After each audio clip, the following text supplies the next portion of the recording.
When Rollerdrome was first showcased, I thought the game looked intriguing, but I wasn't really thinking it was a game I needed to rush out and play. So, last week, I finally decided to give the game a try, and I was pleasantly surprised. The game is a fast paced third person roller skating game where you're equipped with guns and need to take out the AI opponents in a high score driven competition. When you first load into the game, you're going to notice the visual style, and I actually like it quite a lot. While it is simple, combined with the fast paced gameplay, it allows you as the player to always be able to see the enemies and incoming attacks quite clearly. The colors are quite bright, bold, and the visuals are a little cartoony instead of trying to make the game look a little too realistic. But the visual style isn't the game's bread and butter. That would be the gameplay. The game plays actually pretty similarly to the Tony Hawk franchise, but with way less focus on performing tricks for high scores. While the tricks are a necessary feature of the game as they allow you to refill your ammo, it's the gunplay that is the primary focus.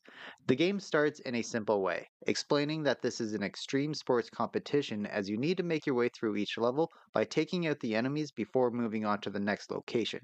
However, each level also has its own challenges, which can range from achieving a specific combo number, taking out enemies with specific weapons, or just performing certain tricks in an exact location in the level. While none of these are necessary for you to complete in order to finish the level and see your high score for the round, they are necessary as you will need to beat a certain number of them in order to unlock the next location. Luckily, you can replay a level as many times as you want, and once a challenge is complete, it remains complete. You do not need to try and achieve them all in one run. The game has quite a good difficulty curve as well. I found myself playing through the first locations rather quickly, but there was one specific level that gave me a ton of trouble. But upon returning to that level as a far more experienced player, hoping to complete a few more challenges, I found myself being able to beat it with ease, which is the mark of a good game that understands how to teach you new methods of gameplay with the same existing skills. The game has four different weapon types, as well as multiple different enemies, and understanding which weapon is best in each scenario will help you tremendously.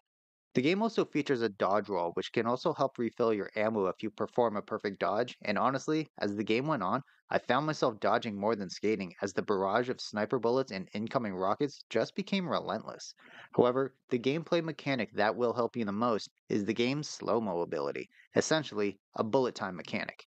Using it to slow down everything so you can change a weapon with less worries, to perfectly lining up your shot, or changing the camera angle to see the location of your next enemy you want to take out will be what allows you to stay alive.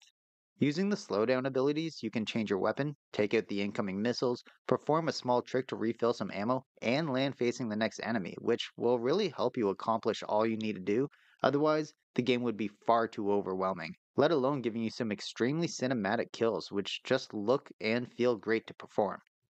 Speaking of perform, the game performs extremely well. I played this through Game Pass on my Xbox Series X, and it felt extremely smooth with no graphical issues, which was absolutely necessary considering how fast paced the gameplay is.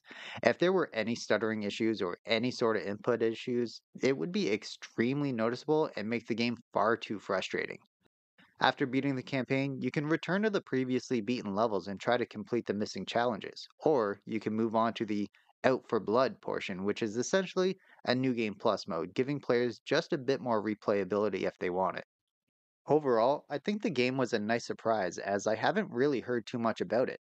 It definitely didn't get too much attention from the gaming news outlets that I typically follow, but in my opinion, that's the great thing about services like Game Pass. I was able to give it a try rather easily. In fact, I believe the game is also included in this month's free games of the month for PlayStation Plus subscribers. So if you're not a Game Pass user but you typically play on PS5, then you can claim the game there and give it a shot.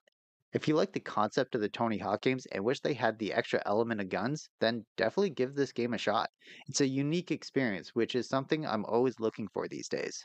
If you enjoyed the video, be sure to hit the thumbs up. It really helps out a lot. And I'd also truly appreciate it if you subscribe to the channel if you're new here. If you want to check out another third person game, this time with the shield as the main focus, then be sure to check out my video on Captain America Super Soldier right here.